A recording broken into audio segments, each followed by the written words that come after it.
Listen up, everybody. This will only take a second. I just want to tell you all about the cool app that I use to record both of my podcasts called Spotify for Podcasters.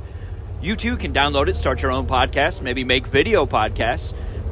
Or if you want to make a little coin, baby, with your podcast, you can do so using Spotify for Podcasters. So download the app today. What is going on, everybody? We have our own playlist now up on Spotify that we have put together of just a handful of several different songs that we like to listen to throughout the day that just kind of help us get through the day. So go check out the playlist, see what you think. Let us know some songs that you would like to hear on the playlist, and we'll see if we can get them in there. But we're going to be changing the playlist up throughout time. So it's not always going to be the same songs, but come check it out. Tin Roof playlist over on Spotify. Good morning, everybody. Yeah. So today's episode took a left turn early on in the week, last week.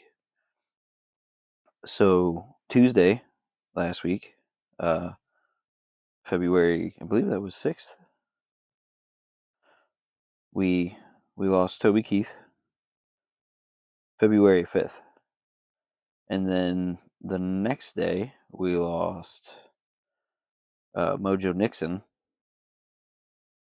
And so things were kind of rough last week.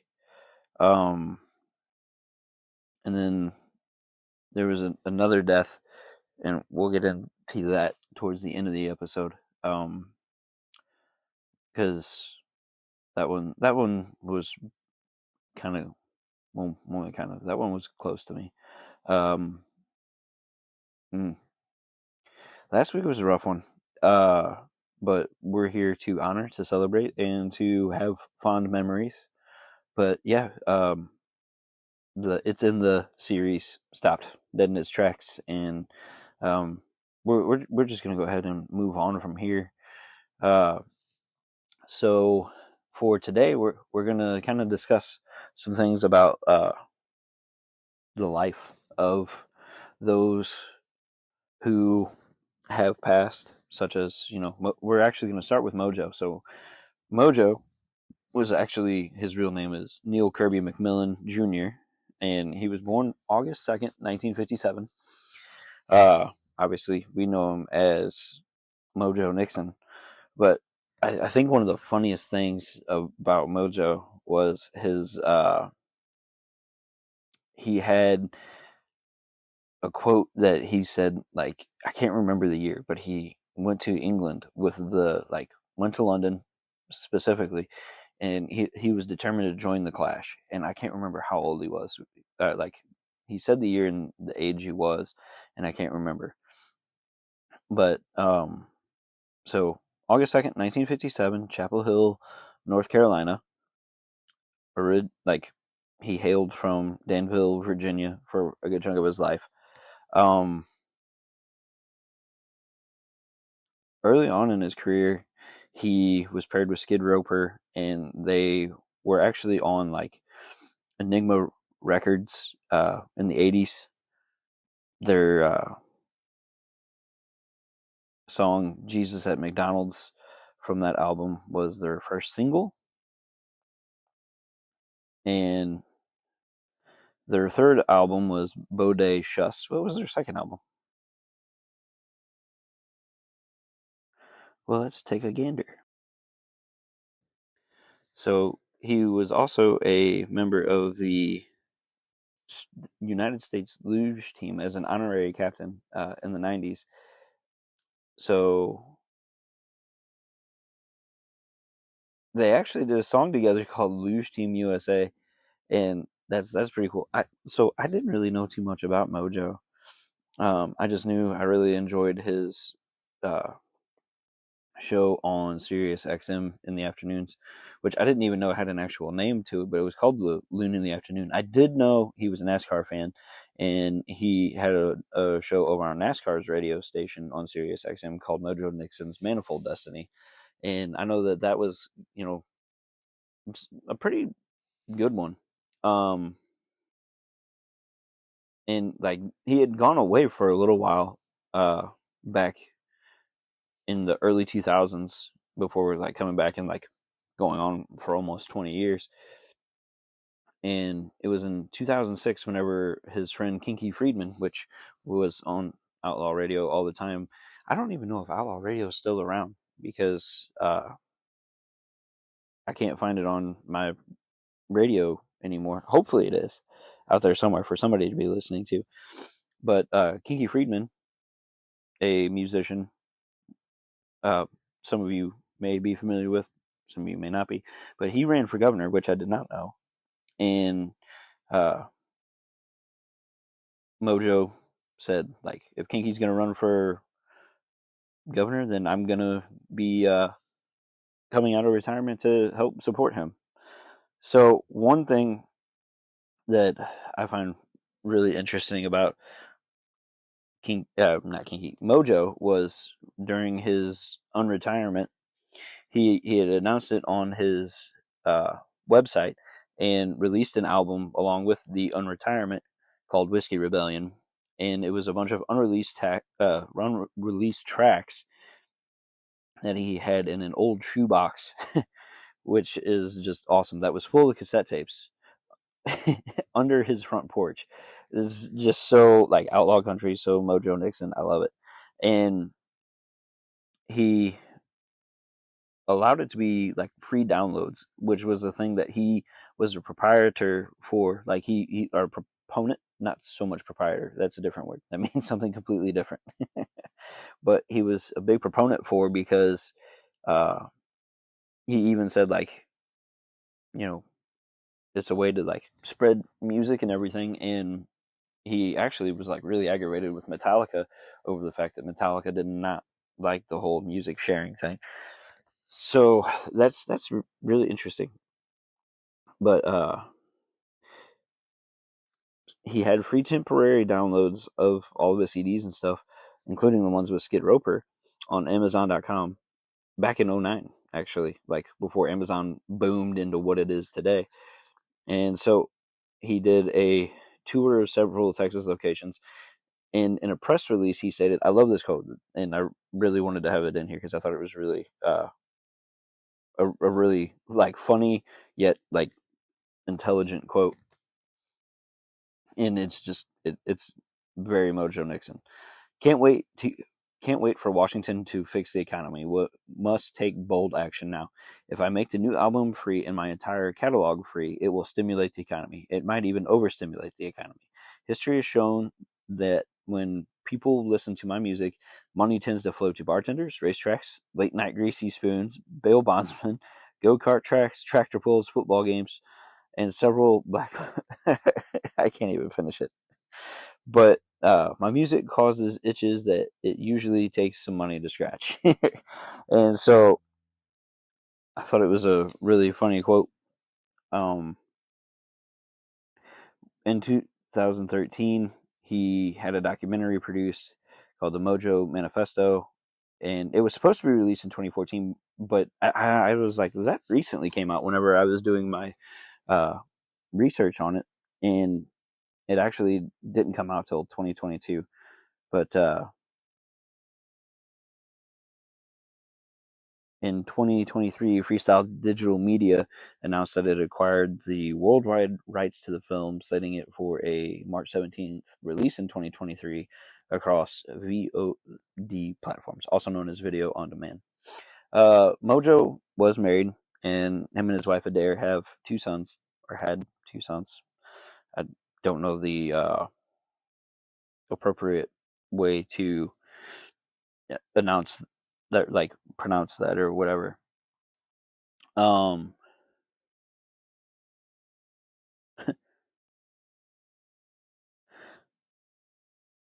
He was a very interesting guy.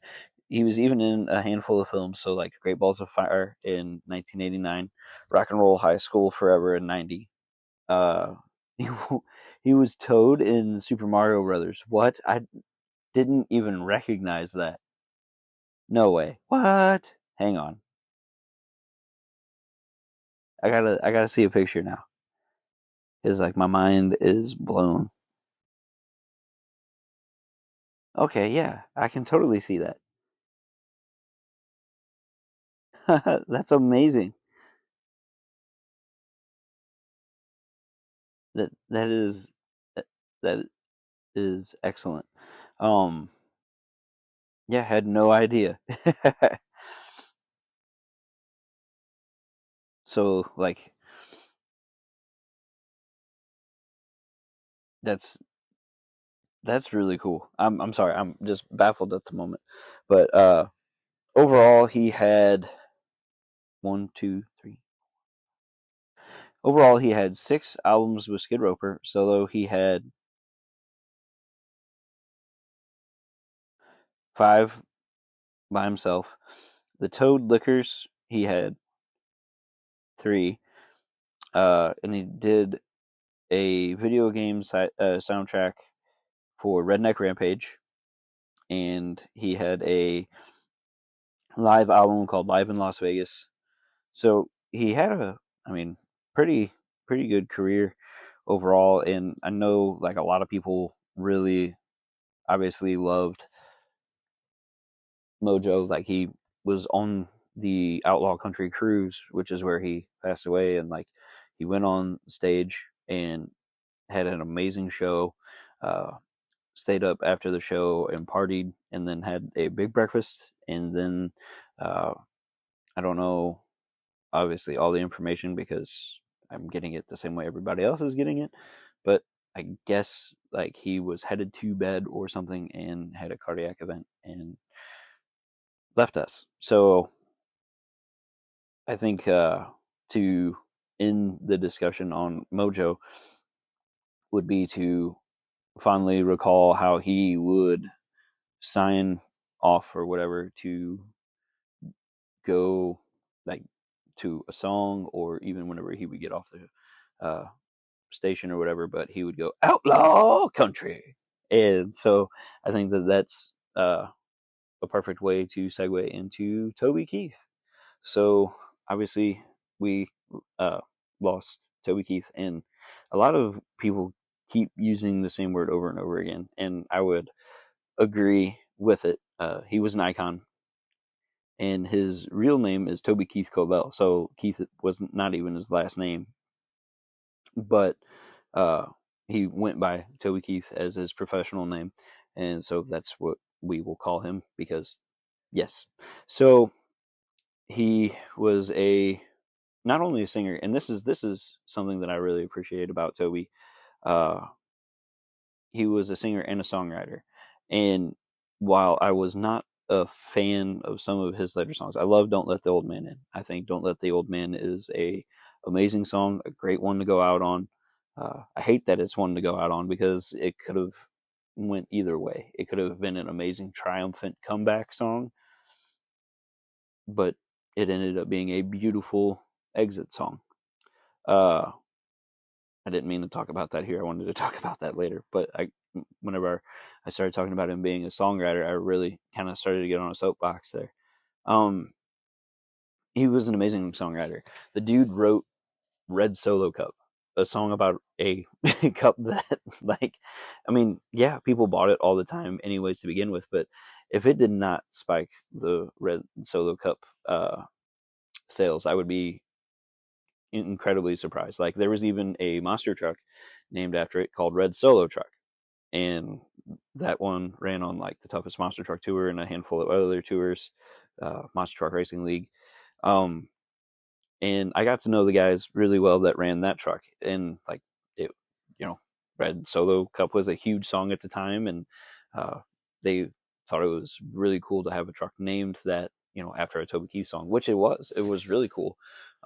So like Toby Keith's stretch into the redneckery was very very big, and uh man, just I was hit with a wave of memories from monster trucking.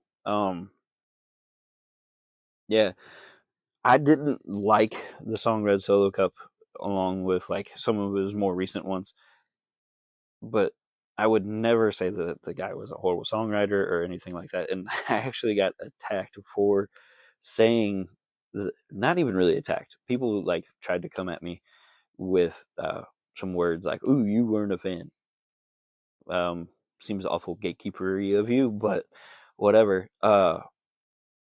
You know, this is about Toby, and yeah, like amazing songwriter, and I appreciate it so much because of like being a poet and writing my own stuff and everything.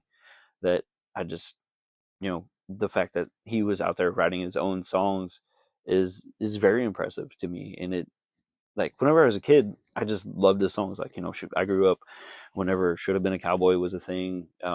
"Get You Some," "My List," "Who's That Man," "Dream Walking," "So Happy I," you know, "Can't Stop Crying." Like some absolutely amazing Toby Keith songs. Like the dude was huge, and yeah, like they were like a huge soundtrack to my childhood, and the fact that like back then it was to me just uh I loved his songs. I didn't care who wrote them, but now that I'm older and I write, some of my own stuff, I've written stuff that I would love turned into songs. I just don't have that kind of avenue yet.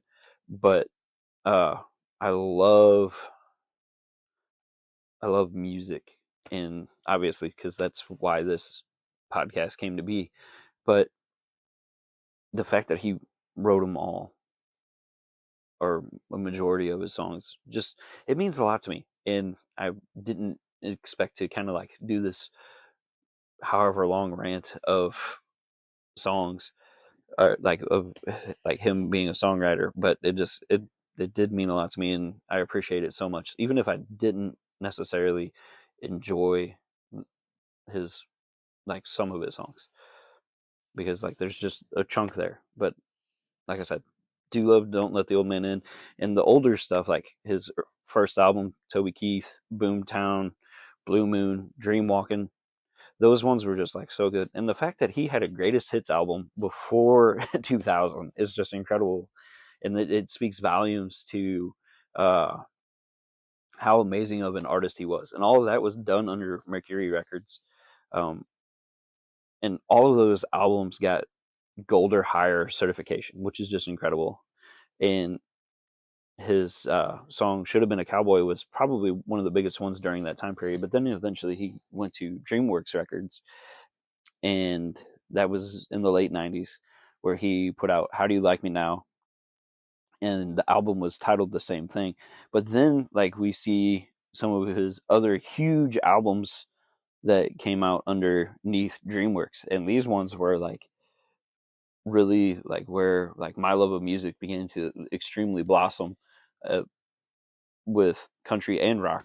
And we see "Pull My Chain," "Unreleased" or "Unleashed," and "Shocking Y'all" come out, and man, just how many great songs off of those, to where he actually was able to put out another greatest hits package. We had, you know, from those ones, "I Want to Talk About Me," "You Want to," you know, "Courtesy of the Red, White, and Blue," "American Soldier," "Weed with Willie," just so many huge songs from those albums. Is just incredible. And then in 2004, he released Honky Tonk University, and whenever they closed in 2005, he came up with his own label, and I couldn't remember the name of that label while I was like trying to put things together in my mind on what all I wanted to talk about, and it was actually called Show Dog Universal. Well, Show Dog Nashville at first, and then it became Show Dog Universal in '09. And through that, he released 10 albums, which you had "White Trash with Money," "Big Dog Daddy," "That Don't Make Me a Bad Guy," "American Ride," which that song I loved. I love the American Ride song. I thought that one was really cool and really, really clever. "Bullets in the Gun," "Clancy's Tavern," which Clancy's Tavern is a really good album too. Uh, "Hope on the Rocks," "Drinks After Work," "35 Mile an Hour Town," "The Bus Songs," "Pesos in My Pocket," and that garnered another biggest hits album. Like this guy, he did so much. And then for film wise, he was in a couple of films, Broken Bridges, and then of course his movie Beer for My Horses, after the song that they came out. Uh, about 4 years or so before the movie, I think, because the movie came out in 09, and I'm gonna look it up real quick because I want to see what year that song came out.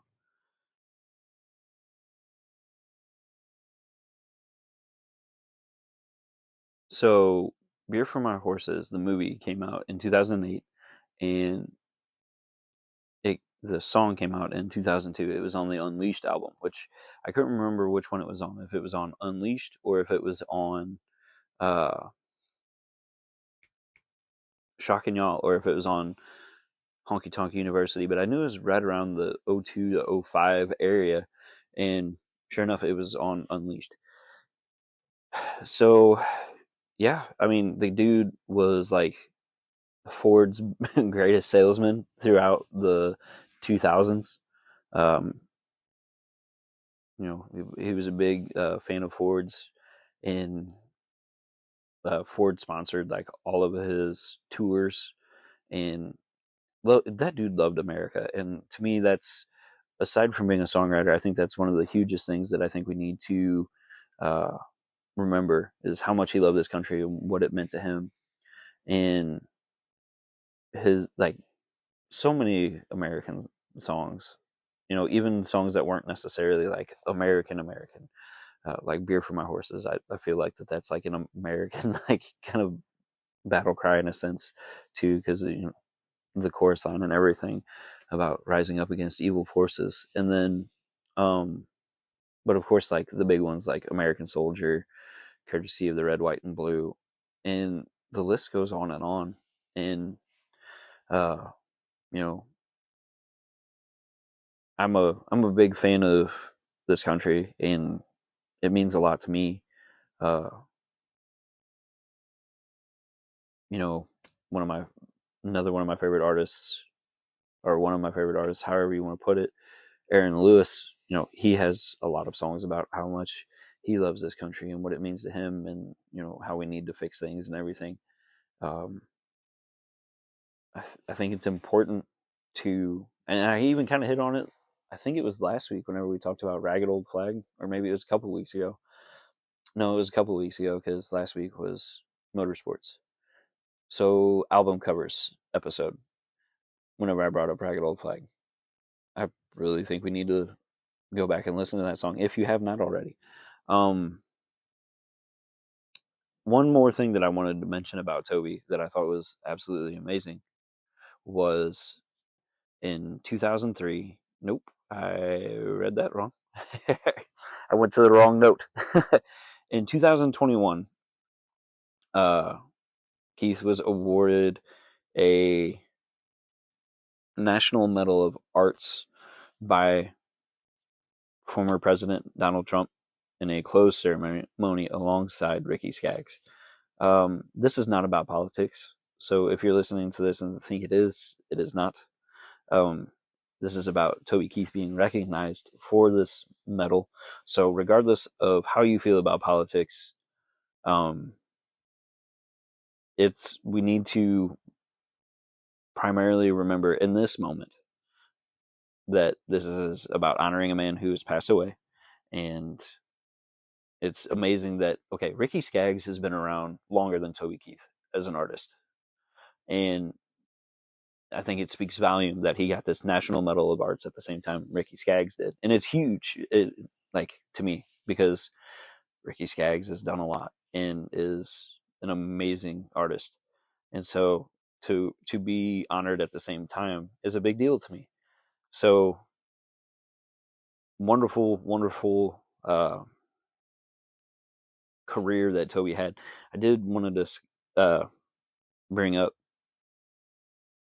he, like, some of his early life, kind of like what I did with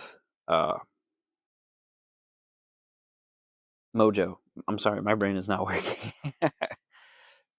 So he had a very, very cool life, like, overall. So graduated high school. He was a defensive end player on the football team in high school.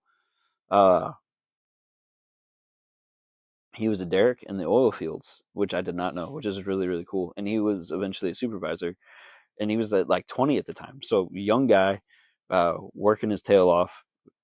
And that's awesome in itself, because being a derrick hand in the oil fields is very, very difficult to begin with. But playing in local bars and roadhouses while working in the oil fields, as he like started to try and uh, become a popular country star. So I think that's really, really cool. And that was like in Oklahoma. That wasn't like he didn't go to North Dakota or anything like that to do that. He eventually became unemployed, and this is all like in the 80s. So he actually was a football player for a semi-pro team called the Oklahoma City Drillers, which I did not know. That's pretty cool. Man, what a crazy life this dude had, and it's an amazing uh, thing that he got to be involved in. And of course, his family's gonna miss him. His wife Trisha and all of his kids. I know he had a son and a couple of daughters, and I can't remember how many. But the important thing is that they're without their husband and dad now, and definitely need to keep that family in their prayers. And same with friends and family of Mojo. And the tributes for Toby were absolutely amazing, just so wonderful and heart touching. Cletus T. Judd did one in particular that kind of hit home, and even like harkening back to Mojo real quick, Stephen King even listens to the Outlaw Country radio station and harkened about how much like he's gonna miss those afternoons with Mojo, listening to him, because fan. I don't know what other words to say at the moment, but like Tim McGraw did a long speech at a concert down in Florida about how he was gonna miss Toby, and like just so many people came out with heartfelt tributes to Toby and had a lot of great words to say. And like I said earlier, like that's what that's what it should be about. We don't need to be pulling focus away from that, and go out there and listen to some Toby. I highly recommend it. I know I've been blasting a lot of his older ones, from the 90s and early 2000s. But I think we'll leave it there. We've talked about Toby quite a bit. I'd kind of like to start wrapping this episode up. And lastly, they say deaths come in threes. I don't understand how all that works, because like the threes might be different for other people or whatever. But we're talking about 3 deaths this week, and like I said, this one hits close to home. A friend of mine from monster trucking named Jesse Gallagher, he was a crew guy, a driver. He drove the Equalizer monster truck and a couple others.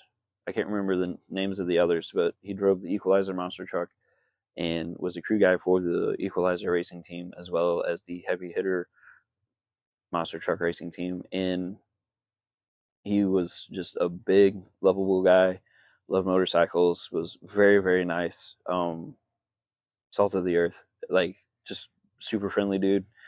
And he passed away late last week.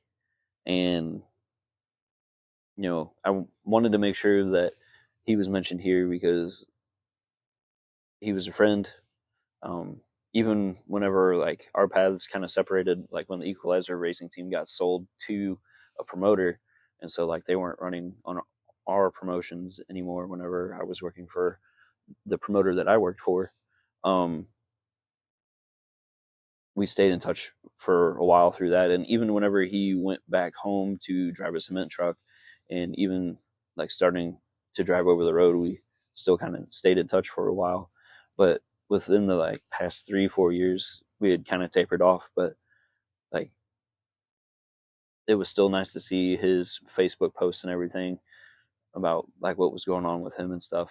And so it came it came as a shock when I woke up yesterday morning, because I'm recording this a couple of days early now that I've unintentionally gave you the peek behind the curtain. But I was in very big shock yesterday whenever I found out that he had passed away, and that was how I had woke up.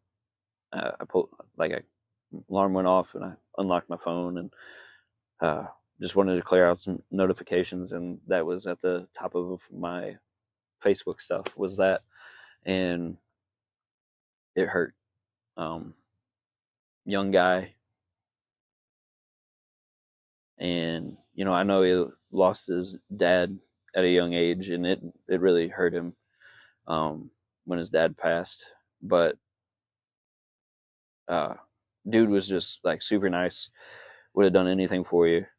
There was a few times where we had to go run and grab food, like if I wasn't building the track or doing something else to get ready for the show, and like teams would be hungry or whatever, and we would go get them food because like they show up in a semi and a trailer, hauling the monster trucks, and so they wouldn't always have rental cars or ways to go out and get food. So my wife and I, we would run and grab food for everybody. And I remember his order specific because it was oddly specific. Chicken strips and a Sprite was like his go-to, and it was because he had some food allergies and stuff. But like the dude was nice as could be, and just like a fun dude to hang out with and talk to. Definitely gonna miss him overall, and I definitely feel for his closer friends and his family. Loss is hard. It's something that we all unfortunately have to go through, and yeah. So I'm gonna take a little bit of a break the next couple of weeks or like week, I guess. Yeah, I'm gonna take a week off from Tin Roof. I'm in the middle of a 2-week break from Calloused Hands, and then whenever we get back, we'll keep doing our thing. I don't know what we'll talk about in a couple of weeks, but we'll figure it out. Until then, keep an eye on the YouTube page because I've got some cooking videos that I'm in the middle of taking, like editing and filming and getting ready. Same with like TikTok, Facebook, Instagram. You can find me at Justin's Stories at all of those, as well as Tin Roof on TikTok and Instagram. No, just TikTok. Yeah, just TikTok. I've got too many pages. But I'm gonna try in that time period to prepare a few other things that I would love to discuss and kind of go into, as well as try to finish writing this book that I've been working on. This past week I was so exhausted I didn't really get to work on it very much. But today's a new day. I've got a lot of filming and different things and spending Valentine's with my sweetie, but you never know. Hope you guys are well. Hope you guys enjoy your next couple of weeks. Super Bowl was yesterday, so hopefully you enjoy that. Or, well, like I said, I'm recording on a Saturday, so it's tomorrow. But yeah, you know what I mean. So hopefully y'all are doing good, and I don't know, we'll figure out what we're gonna do from here. But rest in peace, Mojo. Rest in peace, Toby. And rest in peace, Jesse Gallagher. Hope you guys have a good one. Bye.